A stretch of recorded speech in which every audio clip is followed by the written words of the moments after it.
Hello दोस्तों, यदि आप भी क्लास ट्वेल्थ में स्टडी कर रहे हैं तो आपके लिए क्लास काफ़ी महत्वपूर्ण है, क्योंकि अभी के इस क्लास में क्लास ट्वेल्थ के लिए जो 23 जून से त्रैमासिक परीक्षा यानी क्वार्टरली एग्जाम होने वाला है, उसके लिए हम लोग केमिस्ट्री के सब्जेक्टिव क्वेश्चन आंसर देखेंगे अभी के इस क्लास में। तो आप लोग क्लास को पूरा वॉच कीजिएगा।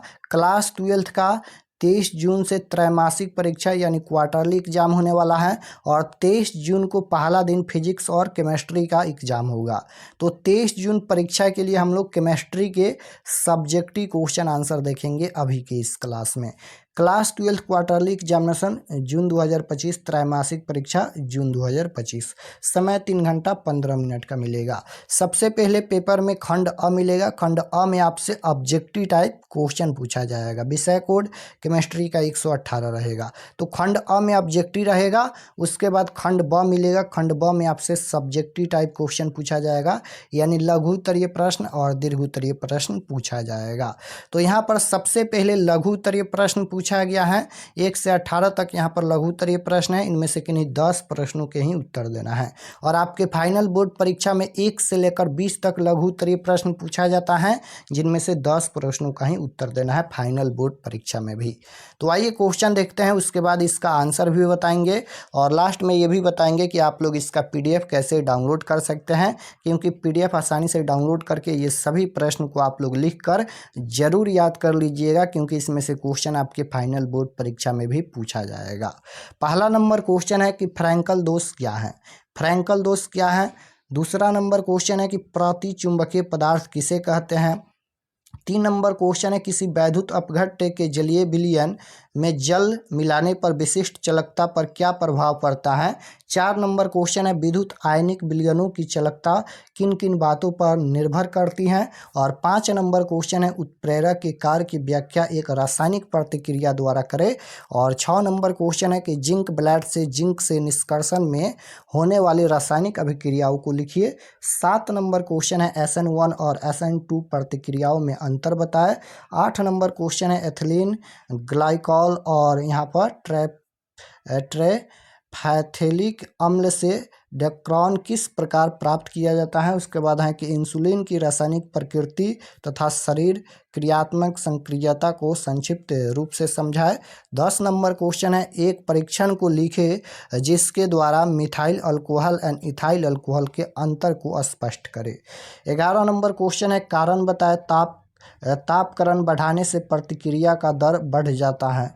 12 नंबर क्वेश्चन है कमरे के तापक्रम पर H2O द्रव एंड H2S गैस अवस्था में पाए जाते हैं क्यों। उसके बाद 13 नंबर क्वेश्चन है यहाँ पर pH3 से pH4+ का अबंध कोण का मान ज़्यादा होता है क्यों। गर्म करने पर सफ़ेद यहाँ पर ZnOH पीला क्यों हो जाता है। उसके बाद है यहाँ पर कि धात्विक चालकता व वैद्युत अपघटनी चालकत्व में अंतर स्पष्ट करे। 16 नंबर क्वेश्चन है एनिलीन HCl में घुलनशील है क्यों। उसके बाद 17 है हिमांक में औनमन से आप क्या समझते हैं। 18 नंबर क्वेश्चन है विद्युत रासायनिक तुल्यांक क्या है। तो इतना क्वेश्चन है, जिनमें से 10 प्रश्नों का ही उत्तर देना है। उसके बाद दीर्घ उत्तरीय प्रश्न देखिए। दीर्घ उत्तरीय प्रश्न 6 क्वेश्चन पूछा जाता है, जिनमें से 3 प्रश्नों का उत्तर देना है एग्जाम में। 19 नंबर क्वेश्चन है कि अर्धचालक क्या होते हैं। अर्धचालकों के 2 मुख्य प्रकारों का वर्णन कीजिए एंड उनकी चालकता क्रिया विधि में विभेद कीजिए। उसके बाद 20 नंबर क्वेश्चन है सिल्वर के प्रमुख अयस्क का नाम लिखिए एंड अयस्क से सिल्वर के निष्कर्षण में होने वाली रासायनिक क्रियाओं को बताएं। उसके बाद 21 नंबर क्वेश्चन पूछा गया है कि क्या होता है जब। ए नंबर है कि एसिटिक अम्ल में क्लोरीन गैस प्रवाहित करते हैं। और बी नंबर है कि एनिलीन की क्रिया क्लोरोपैर्टिनिक अम्ल के साथ करते हैं। उसके बाद 22 नंबर क्वेश्चन यहाँ पर पूछा गया है किसी सेल के विद्युत वाहक बल से आप क्या समझते हैं। 23 नंबर क्वेश्चन है कार्बोक्सिल अम्लों के एस्टरीकरण की व्याख्या करें। उसके बाद 24 नंबर क्वेश्चन है कुलाइड क्या है। और बी नंबर है आर्द्र हवा में ध्रुव देता है क्यों। तो इतना क्वेश्चन पूछा गया है, इनमें से 3 प्रश्नों का ही उत्तर देना है। चलिए इसका आंसर भी हम बता देते हैं और अभी आपको बता देंगे कि आप लोग इसका पीडीएफ कैसे डाउनलोड कर सकते हैं। तो यहाँ पर खंड ब का सबसे पहले लघु उत्तरीय प्रश्न पूछा गया है, उसका आंसर लिखा गया है। फर्स्ट क्वेश्चन पूछा गया था फ्रैंकल दोष क्या है, फ्रैंकल दोष क्या है, यही क्वेश्चन पूछा गया था। तो इसका उत्तर लिखा गया है, आंसर लिखा गया है, किसी आयनिक ठोस में धनायन या ऋणायन अपने वास्तविक जालक बिंदु से विस्थापित होकर अंतरिक्ष में आ जाते हैं तो फ्रैंकल दोष उत्पन्न होता है। इसके लिए धनायन का आकार ऋणायन से बहुत छोटा होनी चाहिए। इससे क्रिस्टल का अस्तित्व घटता है परंतु घनत्व अपवर्तित रहता है। तो इसका आंसर यहाँ तक लिखना है। उसके बाद 2 नंबर क्वेश्चन पूछा गया है, प्रतिचुंबकीय पदार्थ क्या है, ये 2 नंबर क्वेश्चन में पूछा गया था। तो इसका उत्तर यहाँ पर लिखा गया है, वे पदार्थ जो बाह्य चुंबकीय क्षेत्र द्वारा दुर्बल रूप से प्रतिकर्षित होते हैं प्रतिचुंबकीय कहलाते हैं। इन पदार्थों में अयुग्मिक इलेक्ट्रॉन नहीं होते हैं तथा सभी कक्षक पूर्ण रूप से भरे होते हैं, अतः एक इलेक्ट्रॉन एक दिशा में चुंबकीय आघूर्ण विपरीत चक्रण वाले इलेक्ट्रॉन से युग्मन के द्वारा नष्ट हो जाता है और यह चुंबकीय गुण नहीं दर्शाते हैं। इसका उदाहरण यहाँ पर लिखा गया है। 3 नंबर क्वेश्चन देखिए, 3 नंबर क्वेश्चन का आंसर लिखा गया है कि किसी वैद्युत अपघट्य के जलीय विलयन में जल मिलाने पर प्रति इकाई आयतन में आयनों की संख्या में कमी होने के कारण विशिष्ट चालकता घट जाती है। तो यहाँ तक इसका आंसर लिखना है। 4 नंबर क्वेश्चन पूछा गया था, चालकता किन किन बातों पर निर्भर करती है, तो इसका आंसर लिखा गया है, चालकता निम्नलिखित बातों पर निर्भर करती है। पहला है डाले गए विद्युत अपघट्य की प्रकृति पर, दूसरा है प्राप्त आयनों का अमाप आयन उनका विलायक संकरण, उसके बाद 3 है विलायक की प्रकृति आयनसंयता, उसके बाद है कि विद्युत अपघट्य की सांद्रता, उसके बाद है कि ताप चालकता ताप बढ़ाने पर बढ़ती है। तो यहाँ तक इसका आंसर लिखना है 4 नंबर का। उसके बाद 11 नंबर का उत्तर लिखा गया है, हम 10 प्रश्नों का ही उत्तर बताएंगे। 11 नंबर क्वेश्चन है, ताप बढ़ाने पर अभिक्रिया का वेग बढ़ जाता है क्योंकि अभिकारक के अणुओं की गतिज ऊर्जा बढ़ जाती है। ताप बढ़ाने पर अभिक्रिया का वेग बढ़ जाता है क्योंकि अभिकारक के अणुओं की गतिज ऊर्जा बढ़ जाती है।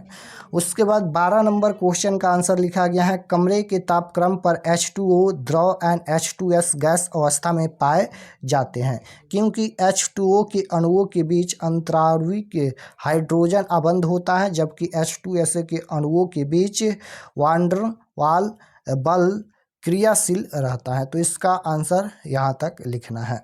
उसके बाद 13 नंबर का आंसर यहाँ पर लिखा गया है, देख सकते हो कि pH3 में P पर एक लोन पेयर उपस्थित रहता है जबकि pH4 प्लस में P पर लोन पेयर नहीं होता है। लोन पेयर आबंध कोण को प्रभावित करता है, इस प्रकार pH3 से pH4 प्लस आबंध कोण का मान ज़्यादा होता है। 14 नंबर क्वेश्चन में यहाँ पर गर्म करने पर ZNO से ऑक्सीजन निकल जाती है। उसके बाद यहाँ पर इसकी अभिक्रिया भी दिया गया है, यहाँ तक इसका आंसर लिखना है। 15 नंबर क्वेश्चन देखिए, पूछा गया था कि धात्विक चालकता एंड वैद्युत अपघटनी चालकत्व में अंतर लिखे, तो इसका आंसर लिखा गया है यहाँ पर धात्विक चालकता वैद्युत अपघटनी चालकत्व। पहला नंबर अंतर है धात्विक चालकता में, धातुओं में चालकता इलेक्ट्रॉन प्रवाह के कारण होती है और पहला है कि वैद्युत अपघटनी चालकत्व में आयनों की गति के कारण वैद्युत अपघटनी चालकत्व होती है। दूसरा है कि चालक के रासायनिक गुण में कोई परिवर्तन नहीं होता है और इसमें है कि इसमें रासायनिक गुणों में परिवर्तन होता है। इस प्रकार से इसका आंसर यहाँ तक लिखा गया है, देख सकते हो। उसके बाद 17 नंबर क्वेश्चन पूछा गया था कि हिमांक में अवनमन क्या है, तो इसका आंसर लिखा गया है, हिमांक में अवनमन किसी द्रव में अवाष्पशील विलय को मिलाने से प्राप्त विलयन के हिमांक में कमी होता है जिसे हम लोग हिमांक में अवनमन कहते हैं। इसका आंसर यहाँ तक आप लोग लिखिएगा। उसके बाद 18 नंबर क्वेश्चन देखिए, 18 का आंसर लिखा गया है, विद्युत और रासायनिक तुल्यांक क्या है, तो 1 एम्पियर की विद्युत धारा 1 सेकंड तक प्रवाहित करने पर मुक्त पदार्थ की मात्रा विद्युत रासायनिक तुल्यांक कहलाता है। किसी पदार्थ की वह मात्रा जो 1 मोल इलेक्ट्रॉन का त्याग या ग्रहण कर सकता है उस पदार्थ का रासायनिक तुल्यांक कहलाता है। किसी पदार्थ का विद्युत रासायनिक तुल्यांक Z उसके रासायनिक तुल्यांक EI के समानुपाती होता है। तो 18 नंबर का आंसर यहाँ तक। उसके बाद ये दीर्घ उत्तरीय प्रश्न है, यहाँ पर लिखा गया है अर्धचालक यहाँ पर अर्धचालक के बारे में लिखना है, अर्धचालक के प्रकार के बारे में लिखना है, ये सभी लिखना है। यहाँ पर देख सकते हो पी प्रकार का अर्धचालक और 20 नंबर क्वेश्चन का आंसर लिखना है यहाँ पर। हम चलिए आपको डायरेक्ट इसका पीडीएफ बता देते हैं कि कैसे आप लोग डाउनलोड कर सकते हैं और डाउनलोड करके आसानी से आप लोग लिख कर इसको सॉल्व भी कर सकते हैं ये सभी क्वेश्चन इस प्रकार से, और इसको याद भी कर सकते हैं। तो चलिए बताते हैं आप लोग कैसे डाउनलोड करिएगा, और चैनल पर नए होंगे तो चैनल को ज़रूर सब्सक्राइब कर लीजिएगा। तो इसका पीडीएफ डाउनलोड करने के लिए गूगल पर चले आना है और आपको सर्च करना है आरके एक्सपर्ट क्लासेस। इसी चैनल का नाम आपको गूगल में सर्च करना है आरके एक्सपर्ट क्लासेस। तो जैसे ही गूगल पर सर्च करेंगे आरके एक्सपर्ट क्लासेस तो आपके सामने फर्स्ट पेज आएगा, इस प्रकार से पहला पेज आएगा, इस पर आपको क्लिक करना है। तो चलिए हम इस पर क्लिक करते हैं। क्लिक करने के बाद ये ओपन हो जाएगा। ओपन होने के बाद आपको नीचे आना है क्लास 12th का सेक्शन में। तो यहाँ पर जैसे ही नीचे आएंगे तो यहाँ पर देख सकते हो ये क्लास 12th का सेक्शन है और इसमें सभी सब्जेक्ट का क्वेश्चन पेपर मिल जाएगा। ऑल सब्जेक्ट में भी जाकर आप लोग देख सकते हैं सभी सब्जेक्ट का। जैसे आपको फिजिक्स का डाउनलोड करना है या फिर केमिस्ट्री का डाउनलोड करना है, इस पर क्लिक कीजिए। तो यहाँ पर देखिए 23 जून class 12 physics question paper quarterly exam 2025, इस पर आपको क्लिक करना है। क्लिक करने के बाद ये ओपन हो जाएगा और ओपन होने के बाद नीचे आएंगे तो यहाँ पर देख सकते हो ये फिजिक्स का पेज खुला है और सबसे पहले परीक्षा से संबंधित महत्वपूर्ण जानकारी लिखा गया है। आप लोग एक बार इसे ज़रूर पढ़ लीजिएगा, ये महत्वपूर्ण जानकारी है। पढ़ने के बाद आपको नीचे आना है। यहाँ पर सब्जेक्ट ये फिजिक्स हैं और एग्ज़ाम डेट 23 तारीख को होने वाला है। व्हाट्सएप चैनल ज़रूर ज्वाइन कर लीजिएगा। उसके बाद यहाँ पर class 12 quarterly exam physics objective answer की, यहाँ पर इसमें ऑब्जेक्टिव आंसर की अपडेट कर दिया जाएगा। ऑब्जेक्टिव क्वेश्चन आंसर इसमें अपडेट हो जाएगा। तो यहाँ से ऑब्जेक्टिव भी देख सकते हैं। और जैसे ही नीचे आएंगे तो यहाँ पर देखिए download subjective question PDF, download का ऑप्शन है, इस पर आपको क्लिक करना है। चलिए हम क्लिक करते हैं। क्लिक जैसे ही करेंगे ये डाउनलोड हो गया, देख सकते हो आपके सामने ये पीडीएफ डाउनलोड हो गया और इसको आसानी से आप लोग लिख कर याद कर सकते हैं। तो इसी प्रकार से आप लोग डाउनलोड कर सकते हैं। ये फिजिक्स का हो गया। उसी प्रकार से केमिस्ट्री पर भी क्लिक करके यहाँ पर केमिस्ट्री पर जैसे ही क्लिक करेंगे नीचे आएंगे तो इसमें भी डाउनलोड का ऑप्शन मिलेगा, इस पर भी क्लिक करके आप लोग केमिस्ट्री का भी डाउनलोड कर सकते हैं।